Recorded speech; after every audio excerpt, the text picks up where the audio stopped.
Magandang umaga po sa ating lahat, JTG family. Bago po tayo magsimula, konting paalala sa ating announcement. Una na po dyan, magkita-kita po tayo tuwing midweek service. Yan po ay ginaganap tuwing Wednesday, alas 7 ng gabi. Magsama-sama rin po tayo every month.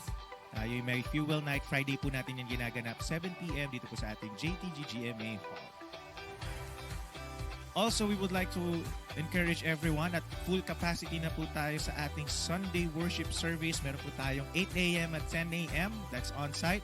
At nagsusupport tayo online 10 a.m. to 11:30 a.m. at jtg.gma.ph. And finally, we encourage everyone, sumali na kayo sa ating mga small groups. May 3 pamamaraan kung paano po tayo sasali. Meron po tayong Bible study group, discipleship group, at connect group. According to your age, we have youth, young adults, and men's and women's connect group. Simulan na po natin ang ating morning devotion. Muli, magandang umaga po sa lahat.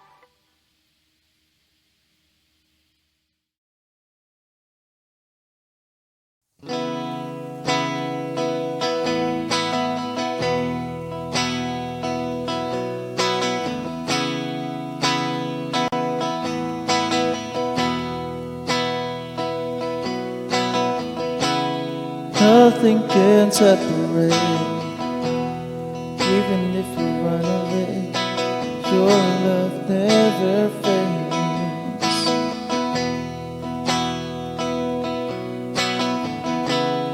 Though I still make mistakes, but you have your mercy for me every day.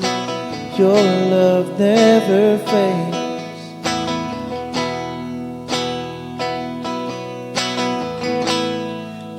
Same through the ages. Your love never changes. It may be pain in the night, but joy comes in the morning. And when the oceans range, I don't have to be afraid, because I know that you love me. Your love never fades.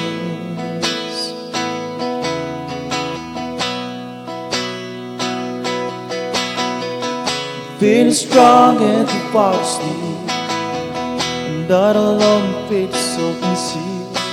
Your love never fades.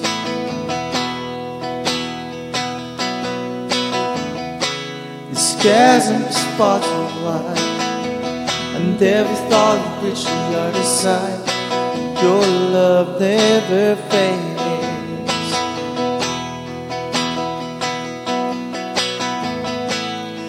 Stay the same through the ages. Your love never changes. It may be pain in the night, but joy comes in the morning. And when the oceans range, I don't have to be afraid, because I know that you love me. Your love never fades.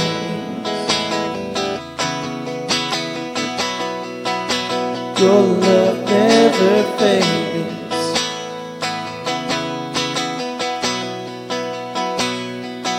You did all things work together for my good.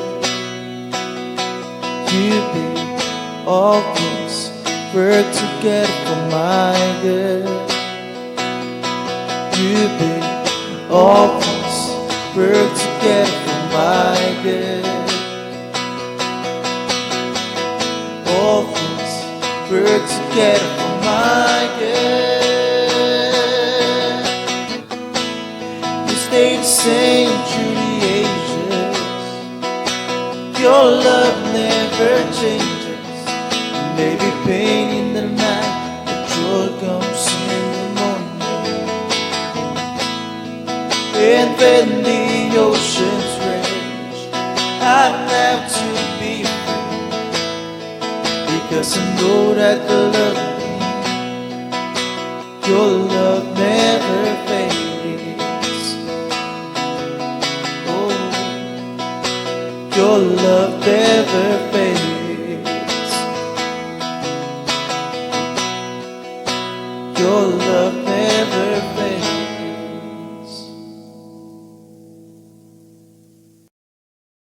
Ayun po, mga kapatid, isang mapagpalang umaga po. Glory to God, salamat sa isang pagkakataon na magamit muli sa isang gawain. Tawag natin morning devotion. So, bago sa lahat, tayo muna namin. Let us pray. Father God, we want to thank you, Lord God, for this day, for the another opportunity that you have given to us, Panginoon. Lord, salamat sa isang pagkakataon. Muli, magkapaglingkod sa iyo. Lord, muli, magamit mo through online devotion. Hayaan niyo po, Panginoon, na sa oras ito, Panginoon, gagawa ka, kikilos ka sa buhay ng bawat isa sa amin. Hayaan niyo po, Panginoon, ang salita mo na aming marinig, patuloy ito'y magrema sa puso ng bawat isa sa amin. Dahil ito ay kailangan namin, mga salita mo po, na makapagpasigla sa amin, Lord, makapag-encourage sa amin. Lord, salamat po, maging ako na lingkod mo na gagamitin sa oras na ito. Panginoon, pagpalain mo ang aking buhay at patuloy kang may taas, Panginoon. Patuloy kang maparangalan sa oras ito. Kakalayaan ka, urin ka at sambahin ka, Panginoon, sa pangalan ni Jesus. Amen. So, ayan po, muli, isang mapagpalang umaga po sa lahat. Okay, sa oras na ito, patuloy tayo sa maglingkod, patuloy tayo sa gawain ni Lord. Ito po yung ginagawa natin. Naniniwala ako ay marami pong nakakarinig na ng salita ng Diyos. Isa ako na ginamit ng Diyos, no, sa pamamagitan ng online devotion. At ako naniniwala na may ginagawa si Lord. Amen. So sa oras ito, tatalakayin natin all about prayer. Alam niyo po, napakahalaga ang isang panalangin. Ito po yung dapat siseryosuhin ng bawat isang mananampalataya. Dahil naniniwala po, ang kaaway po ay hindi nagbibiro. Amen? Seryoso ang kaaway na i-down tayo, i-tempt tayo. Seryoso ang kaaway na sirain ang bawat isa sa atin. Yun po yung plano niya. Pero ito po yung kailangan nating gawin bilang mga anak ng Diyos. So naniniwala po ako, kadalasan alam na natin yung salita ng Diyos. At alam na natin kung ano ang ibig sabihin. No? Prayer, gusto ko lang na i-express ko din yung puso ko. No? Para kung ano man pa ang dapat natin gawin. So, sa prayer, ito po yung ito talakayin natin. Malamang, alam nyo na po ito sa 1 Thessalonians chapter 5, verse 17. Sabi niya dito sa NLT, never stop praying. Kung basihan naman natin sa NIV translation, pray continually. Sa ibang translation, pray without ceasing. Bakit po? Bakit nire-remind tayo ng Diyos sa pamagitan ng kanyang salita? Maging si Apostol Pablo, no, sabi niya, kailangan natin gawin ito. Huwag tayong maging kampante dahil hindi natin alam kung ano ang ginagawa at plano ng kaaway. At alam niyo po ba na sa bawat pagkakataon, sa bawat panahon, ang kaaway nandyan lang lagi. At alam naman po natin na hindi natin kaya kung hindi natin kasama si Lord. Bakit kailangan natin mag-pray? No? Kailangan tawag nito, prayer is important because it helps us to stay close to God. Kailangan pala natin ang prayer dahil bakit? Sabi niya, magiging close tayo sa ating Panginoon. The more we pray, the more natin makikilala kung sino ang Diyos na pinaglilingkuran natin para hindi tayo nabitag or mabihag ng kaaway. Kasi alam niyo po, ulitin ko, marami po siyang ginagawa, no, sa bawat panahon, bawat pagkakataon, bawat sa oras, maging sa kahit anong panahon, gumagawa ang kaaway. Ito yung panlaban natin. Yes, kailangan natin ang fasting, kailangan natin ang tawag dito, ang Bible. Kaya huwag natin kalimutan na mas mahalaga din ang prayer. Amen po. Okay, sabi niya dito, kung makita natin bakit nasulat ni Apostol Pablo, sabi niya sa 1 Thessalonians chapter 5 verse 2, for you know the quiet, no, will the day of the Lord's return will come unexpectedly like a thief. in the night. So bakit ito naging ito yung naging napili ko na verse. Sabi dito, huwag tayong maging kampante. Alam niyo po ba, hindi natin alam kung kailan babalik si Lord. Eh kung wala tayong panalangin, hindi tayo nagpe-pray, hindi tayo maging prepare.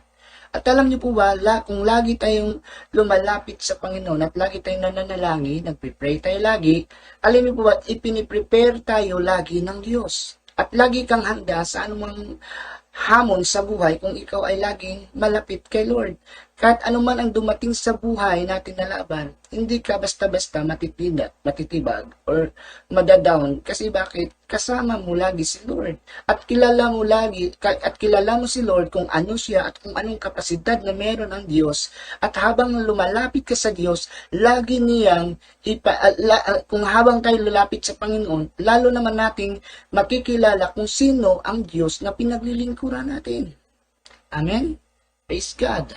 Ulit tayo, kapatid. Ano po, ulitin ko, prayer is important because it helps us to stay close to God. Panatilihin natin maging close kay Lord. Hindi tayo magiging close kay Lord kung hindi tayo lalapit sa Kanya. No? Ano yun po ba? Kailangan natin na lagi tayong magpag-guide. Ulitin ko, hindi natin alam kung anong mangyayari bukas, kinabukasan, sa sunod na panahon, sa sunod na buwan, o anumang mga klase pa nga na panahon. Kailangan natin na lumapit kay Lord lagi para magiging guided tayo ng banal na Espiritu Santo. And then sabi niya dito, the importance of praying is, sabi niya, to experience, no? Bakit kailangan natin ito na manalangin? Sabi niya, dito sa siniresearch ko, prayer is an important way to experience the holiness of God.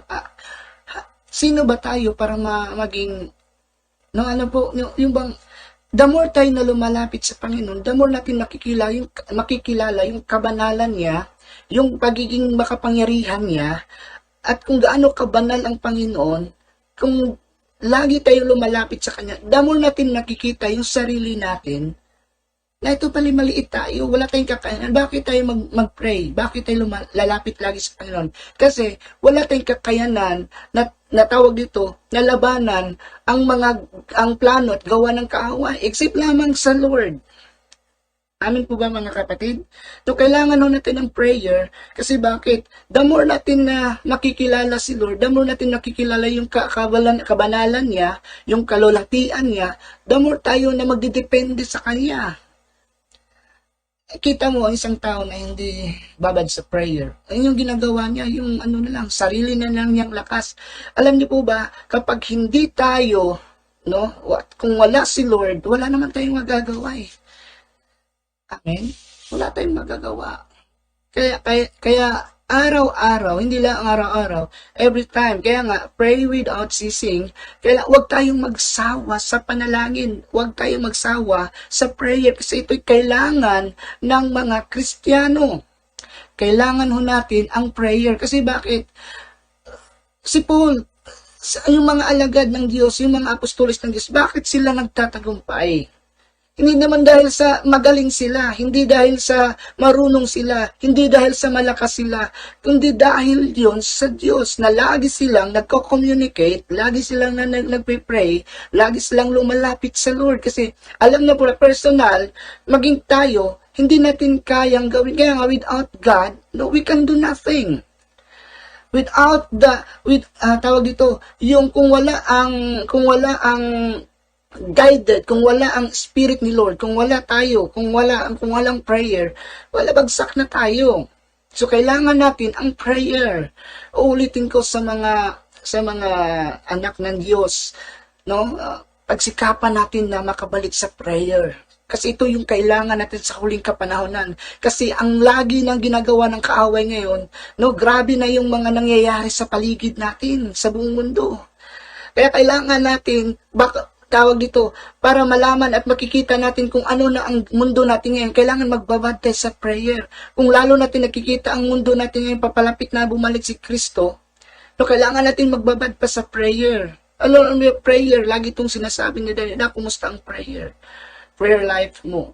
Yes, nandun na tayo kung minsan nanghina tayo sa prayer. Pero kapatid, gusto ko lang i-encourage ka na bangon ka ulit. Mag-pray ka. Huwag kang magsawa sa prayer. Dahil ito'y kailangan ng bawat isa sa atin. Lalong-lalo na sa huling kapanahunan. Daming deception na ngayon. Daming temptation. Yes, temptation is not a sin. Pero kapag kulang tayo sa prayer, yung temptation na yan, ang dali lang natin nakuhanin ng temptation. Madali lang tayo tawag dito, mabihag ng kaaway through temptation. Kaya nga kapatid, kailangan natin ang prayer. Panlaban natin yan sa anumang plano at gawa ng kaaway. Kailangan natin ang prayer. Amen? Prayer. Para ma-experience natin yung kabanalan lagi ng Diyos. Para ma-experience natin kung gaano ka makapangyarihan ng Diyos. Lagi tayong mag-pray. Every now and then. Huwag tayong magsawa sa prayer, mga kapatid. Dahil una sa lahat, piniprepare tayo lagi na kung lalo tayong lumalapit sa Kanya. Uulitin ko, walang nakakaalam kung kailan babalik ang Panginoong Jesucristo. Paano tayo maging handa kung hindi tayo magpipray? Kung busy tayo, yes, naniniwala, kailangan natin ng pera. Pero kung busy na tayo sa pangangailangan natin at hindi na tayo nagpipray, kapatid, paano tayo maging handa kung busy tayo lagi sa mundong ito? Yes, nangangailangan ka ng pera, nangangailangan kami ng pera. Kailangan mo ng trabaho, yes, nangangailangan din kami niyan. Lahat tayo nangangailangan at may pangangailangan. Pero ang gusto ko lang sabihin, wag kang lumayo. Lagi kang magpray sa Panginoon. Amen, lagi tayong mag-pray sa Panginoon kasi ito'y kailangan natin. Lalong-lalo na ngayon, ang mundo grabe na yung nangyayari. Amen? So ano po bang magagawa sa prayer? Ano po bang kakayanan sa prayer? Bakit lagi tayong magpipray? Bakit lagi tayong lumapit sa Panginoon? Amen? Para sa iyo, bakit magpipray tayo? Bakit madaling araw or kahit hindi madaling araw, kahit anong oras, kung kinukonvict ng Panginoon, bakit tayo magpipray? Kasi ang labanan, grabe ngayon, kapatid, sobra. Spiritual, no, lahat na, daming labanan ngayon sa mga anak ng Diyos. Kailangan natin si Kristo. Kailangan natin ang Espiritu ng Diyos. Kailangan natin ang kapangyarihan ng Diyos. Kapatid, dahil alam niyo po, walang ibang panglaban sa plano at panukalan ng kaaway. Kung hindi tayo magpipray, lagi tayong madadown at lagi tayong mabibihag ng kaaway. Kapatid, uulitin ko, huwag kang lumayo sa prayer. Bangon, no? I-encourage mo din kami na kailangan lagi tayong mag-pray. Paalalahanan natin ang bawat isa sa atin na huwag magsawa sa panalangin. Amen? Kailangan natin yun. Kailangan natin ang bawat isa. Kailangan natin ang Diyos. Uulitin ko, ang mundo natin ngayon, sobra na ang ginagawa ng kaaway. Kailangan natin ang prayer. Kailangan natin ang panalangin. Kailangan natin ang guided ng Santong Espiritu. Kapatid, salamat sa Diyos, no? Mapagtagumpayan lang natin ang kahinaan natin, mapagtagumpayan lang natin ang temptation, mapagtagumpayan lang natin ang panukala ng kaaway kung lagi tayong magbabad sa prayer. Kailangan natin ang prayer, kailangan natin na lumapit ngayon sa huling kapanahunan. Walang iba na walang ibang solusyon. Yes, kailangan natin ng Bible. Kailangan natin ng Word of God. Okay. Word of God naman lagi. Yes, kailangan natin yun. Importante yun, yung salita ng Diyos. Kasi alam naman natin hindi tayo nabubuhay sa mundo ito sa pagkain lang, sa tinapay lang. Nabubuhay tayo sa salita ng Diyos. Ang gusto ko lang, para magiging handa tayo sa anumang sakuna, sa anumang plano at gawa ng kaaway, kailangan natin na manalangin. Amen? So, una sa lahat, point ko dito is, number 1, pray. Ulitin ko, prayer can increase our faith, no? Can increase our faith, no? Lalo tayong tumibay kapag lagi tayo nagpe-pray, lagi tayong tawag dito, kung lagi tayong magpe-pray, yung pananampalataya din natin lalo lamang lumalago. Okay. Sa panahon natin ngayon, kung makikita natin, grabe na yung ginagawa ng kaaway. Ulit-ulitin ko po yan. No, dahil ito na yung mundo natin ngayon. So, paano natin mapagtagumpayan yan kung wala ang prayer? Alam niyo po, sa lahat ng ating ginagawa, kailangan natin ang prayer. Every now and then, kailangan natin ang mag-pray. Sabi nga dito, sa Mark 11, bakit mag-i-increase ang ating pananampalataya? Through prayer. Alam niyo po, maniniwala ka lang, no, kapag malakas ka kay Lord. Yung mga bagay na hindi pa natin nakikita, no, doon ka lang maniniwala kung malapit ka kay Lord. Dahil alam mo, kung lalo mo makikilala si Lord, damol mo na, Lord, salamat. No? Salamat dahil kaya mo ito para sa akin. Nasabi nga dito, sa Mark 11:22 hanggang sa 24, nasabi nga dito, have faith in God. Jesus answered. Napakaganda ko, no? Truly, I tell you, if anyone says, this mountain, go through yourselves into the sea, and does not doubt in their heart, but believes that what they say will happen. Through prayer, yes, tama. May pananampalataya na tayo. Naniniwala pa ako doon. Pero mas lalo tayong titibay sa ating pananampalataya kung lagi kang magpipray. Kung lagi tayong lumalapit sa ating Panginoon. Kasi bakit? Ang source ng ating pananampalataya, si Kristo. Ang source ng ating pananampalataya, ang ating Diyos. No? Maging malakas ka lang dahil kay Kristo. Nasabi na dito, but believe. Saan? Kapag lagi kang nagpipray, lagi kang tumitibay, lagi mo na lang, tawag dito, habang nagpipray ka, kahit hindi mo pa nakikita yung mga bagay, no, maniniwala ka kasi bakit? Siya mismo, kapag malapit ka kay Lord, siya mismo maglagay sa atin ang pananampalataya. Na kaya niya ang lahat ng bagay. Naniniwala po ako, kaya ang lahat ng bagay. Kaya ng Diyos gawin sa atin yon. Pero depende sa ating puso. Amen? So sabi nga sa 24, so therefore I tell you, whatever you ask for in prayer, whatever you ask, anuman ang hingiin natin, believe in prayer. Kaya nga, kailangan natin mag-pray. Hindi lamang dahil si Kristo ay papalapit na at malapit nang bumalik sa mundong ito. Gusto ng Diyos ma-experience natin yung mga hinahanda niya at nakahanda ng mga bagay para sa atin. Amen? Therefore, I tell you, whatever you ask for in prayer, believe. Sabi niya dito, whatever you ask in prayer, believe that you have received. Hindi mo paniwala ng plano ng Diyos kung hindi ka lalapit sa Kanya. At kung malayo ang puso mo, paano ka maniniwala kung hindi mo kilala ang isang tao? Paano ka maniniwala kung hindi mo kilala ang Diyos? Paano ka maniniwala kung si Kristo malayo sa'yo? Halimbawa, katulad ng ganito, maniniwala ka kasi sa isang tao na hindi mo kilala? Di ba hindi? Katulad din yan sa ating Panginoon. The more natin siya makikilala, the more tayo magtiwala sa Kanya. Yung mga bagay na hinihingi natin, kayang ibigay ng Diyos. Kasi bakit? Prayer can increase. Kapag ulitin ko, ma-experience natin yung kabutihan ng Diyos, kapangyarihan ng Diyos, kung gaano siya kayaman, kung gaano siya kabuti, kung gaano siya nagpagaling, kung gaano siya nagmahal, mas lalo natin siyang makikilala through prayer.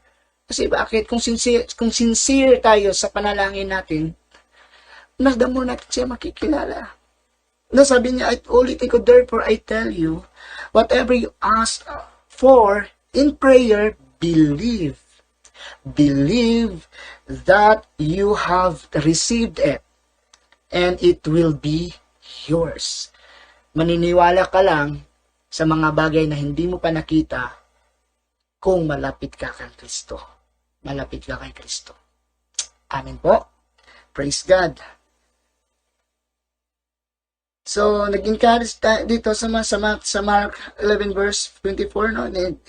God encouraged us, no, to pray the things God wants, no? Pray ka, mag-pray tayo. Tulong-tulong tayo, sama-sama tayo sa panalangin. Pag-pray nyo kami dito sa Mindanao, ipag-pray nyo ang Butuan, ipag-pray ko din kayo, no, dyan sa kapatid, sa Dasma, sa GMA, sa Anan Sulok ang Jesus the Gospel, maging sa Japan. Tulong-tulong tayo sa prayer. Amen po. Praise God. Pangatlo, prayer can change our life. Wow. Ulitin ko naman po ito. Hindi ka mababago ng sarili mo. Sarili mong lakas, sarili mong talino, sarili mong diskarte, hindi ka kayang baguhin nun. Si Kristo lang ang makapagbabago sa atin. Ang Diyos lang ang may kakayanan na magbago sa atin. Katulad sa akin. Dating walang kwenta ang buhay, no? Dating walang-wala. Natutunan ko yung laging mag-pray. Wow. The more ko na, wow, Lord, salamat. The more ko na appreciate ang kabutihan ng Diyos.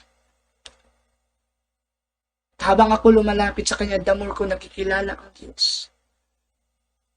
The more mo masasabi na, Lord, salamat sa favor. Salamat sa pagtawag mo sa akin. Salamat dahil mahal mo ako. Mai-embrace mo lang yung kamahalan, yung pagmamahal ng Diyos. Kung lagi kang lumapit sa Kanya. Kasi naniniwala ko, walang ibang makapagbabago sa atin, Diyos lang. Through prayers mo, Lord, baguhin mo ako. Ito ako ngayon. Dating walang-wala. Dating walang kwenta ang buhay. Akala ko wala ng solusyon. Ang pagbabago, akala ko wala ng solusyon. Sa sarili ko, sa buhay ko mismo. Pero dahil lagi akong lumalapit sa Panginoon, Lord, salamat. Nakikita ko kung gaano ang Diyos kabuti sa akin. Kaya ganun ka rin, kapatid. Lalo kang lumapit sa Diyos. Kailangan mo ang Diyos. The more mo makilala ang Diyos, the more mo maranasan ang kabutihan niya sa puso mo. Na yung doon mo lang masabi na, Lord, salamat dahil kinahabagan mo ako. Salamat dahil mahal mo ako. Salamat, Panginoon, dahil minahal mo ako. Kaya kailangan natin na lumapit. Lalong-lalo, uulitin ko ulit, mga kapatid. Ang panahon natin ngayon ay pawasak na. Ang panahon natin ngayon ay grabe na. Kaya kailangan natin ang prayer. Amen? Dito sa pagtatapos sa James chapter 4 verse 8, dito na tayo magtapos, kapatid.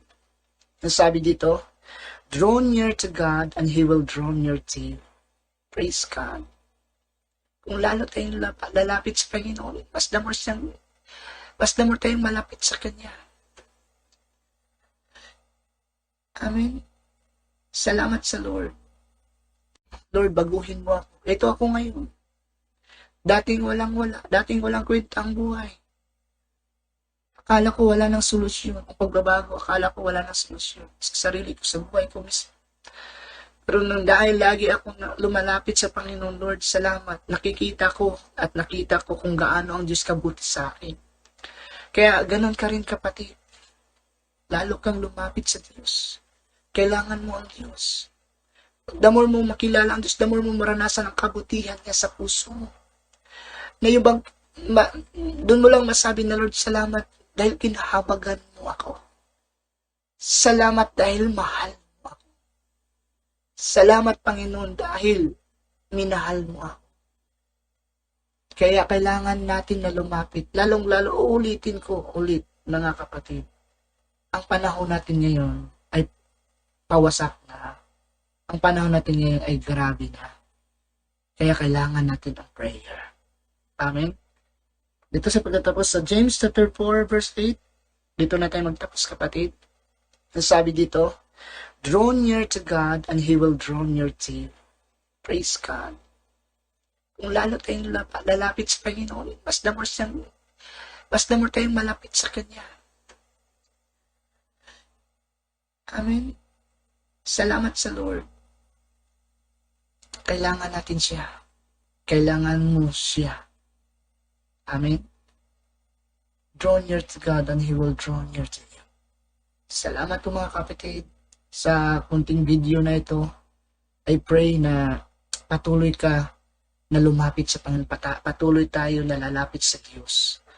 Amen. Sa video na ito, nawa ito makapag-remind din sa atin na yes, kailangan natin ng pera, kailangan natin ng trabaho, pero wag mong kaligtaan ang prayer. Sa prayer, doon mo makausap ng masinsinan si Lord. Doon mo mas lalong makikilala si Lord. Let us pray. Father, we want to thank you, Lord God. Lord, salamat po ng marami sa kabutihan mo. Ito ka po ngayon, salamat Panginoon. Dahil sa prayer, Panginoon, may magagawa ka. Inaamin namin kung wala ka, wala na po kami magagawa. Tulungan mo kami maging sincero sa huling kapanahonan nito, maging sa panalangin. Turuan mo kami na maging sincero sa panalangin. Maging matyaga sa panalangin. Tulungan mo kami, Panginoon, na hindi kami magsawa sa panalangin. Panginoon, pagpalain mo, maging ang mga kapatiran na Lord God, na nakikinig ngayon, o sa mga tao na nakikinig o makakarinig ng salita mo. Panginoon, pagpalain mo ang puso, pagpalain mo ang buhay. Lord, salamat, walang ibang maparangalan at walang ibang maitaas, at ikaw lamang o Diyos, sa pangalan ni Jesus. Amen. Praise God. Magandang umaga po. God bless you po sa lahat. Amen.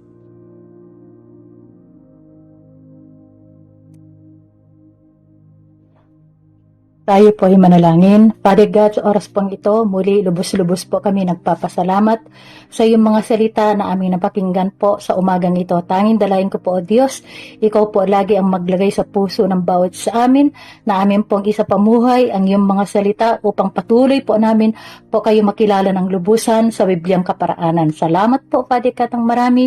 At sa oras pong ito, Ama, nagpapasalamat din po ako sa panibagong araw na ito na ipinagkaloob mo po sa buhay ng bawat sa amin. Bagong araw ng punong-puno ng pag-asa. Maraming salamat po, at sa oras pong ito, Amang Banal, patuloy ko po idinudulog sa trono po niyong kahabagan, sons and daughters of yours po, Amang Banal, not only sa JTD Church International, pa sa buong kabuuan po ng Christ Centered in the whole world, Father God. Ikaw lamang po, Ama, nakakaalam kung sino sa iyong mga anak ang nakakaranas ngayon ng sobrang panghihina. At ikaw po, aming Diyos na makapangyarihan sa lahat, ang siyang may kakayahan, may kapangyarihan na muli i-revive, i-restore mo po, Ama, ang puso ng bawat isa na nanghihina sa panahon na to. Father God, salamat po ng marami. Pagpalain mo po, Ama, ang buhay po ng bawat sa amin sa bumaghapon na to, at hindi po ako nagsasawa, hiniling lagi ang divine protection, divine intervention mo po, Ama, sa buhay po ng bawat sa amin, not only today, but sa lahat ng pagkakataon po, Amang Banal. Father God, maraming salamat po. Ito po ang aking samot dalangin sa pangalan ng Ama, ng Anak, at Banal na Espiritu Santo. Amen po.